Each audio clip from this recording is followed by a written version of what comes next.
Before the events of the series, before recorded history itself, humans lived by hunting and gathering. Throughout the hundreds and thousands of years of evolution, humans developed and evolved to survive. They developed fears to protect them, fears of falling from great heights and fears of the unknown, the darkness, and death itself. But what humans didn't know was that these fears slowly manifested themselves into physical forms. Deep below the Earth's surface, below reality itself, lies another world known as Hell. This is where those fears live and breathe, and eventually humans would learn to fear this world too. Primal fear devils are confined to this place, but every so often they're let out. The devils that reside here have never witnessed death. They are the strongest devils, those with the names of fears that are deeply embedded in the psyche of all humans.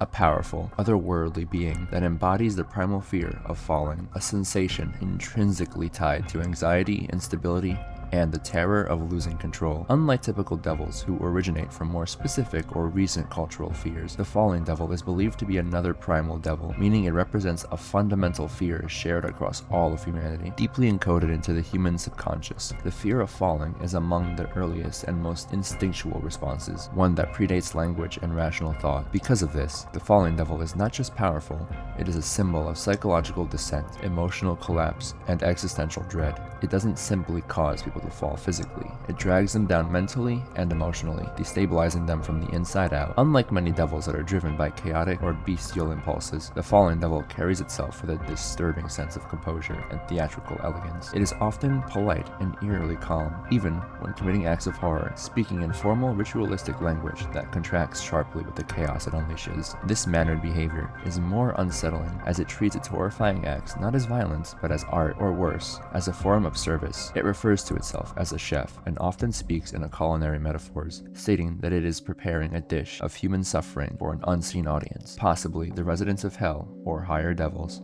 This presentation as a servant or herald rather than a tyrant suggests that the fallen devil is not acting alone. Fulfilling the will of greater unknown forces, the fallen devil possesses a truly horrifying and complex array of abilities, which it uses not only to fight, but to emotionally and psychologically break its enemies. Its most devastating power is the ability to force individuals to relive their most traumatic and painful memories, causing them to descend emotionally and sometimes literally into despair. Victims affected by this power often become immobilized, weep uncontrollably, or lose the will to fight. In many cases, they are so overtaken by the overwhelming grief or regret dredged up from their past that they begin to levitate upwards, as if being drawn by a spiritual and emotional fall. This inverse gravity effect, ironically, making people rise as a metaphor for falling, adds to the surreal horror of the experience. This is part of the fallen devil's grotesque culinary theme. It views human suffering as a form of flavor or seasoning, and it prepares meals based on the emotional state of its victims. The stronger and deeper the emotions, the more potent the ingredients become. This thematic consistency, treating battle as performance art, trauma as cuisine, makes the fallen devil not only terrifying, but philosophically disturbing, as it frames pain as an aesthetic experience. Its gravity manipulation is another powerful ability. The fallen devil can reverse gravity at will for objects or individuals in a localized space, flinging opponents helplessly into the air or suspending them in place. This power is not only disorientating in combat, but psychologically unnerving, creating a sense of vertigo and helplessness. Victims find themselves thrown into ceilings crushed by the shifting pull of invisible forces, or left floating, unable to orient themselves as they are assaulted or psychologically broken.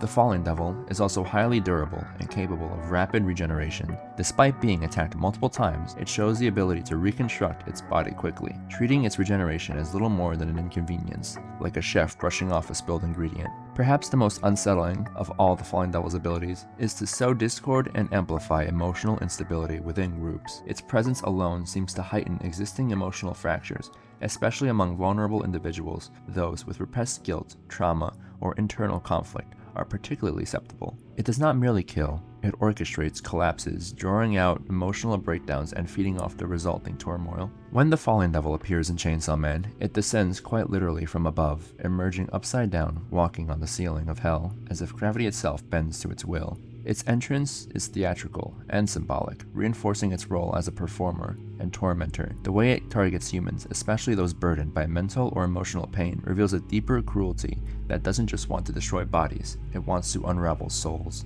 The exact limit of its power is unknown, but its performances during its arc suggest that the Fallen Devil is one of the most dangerous devils to ever manifest. It blends psychological manipulation, gravitational warfare, and near immortality with a twisted philosophy that turns pain into art. More than a monster, it's a mirror to the worst parts of human condition. Thank you for watching. If you enjoyed this video, leave a like and comment, and make sure to follow for more.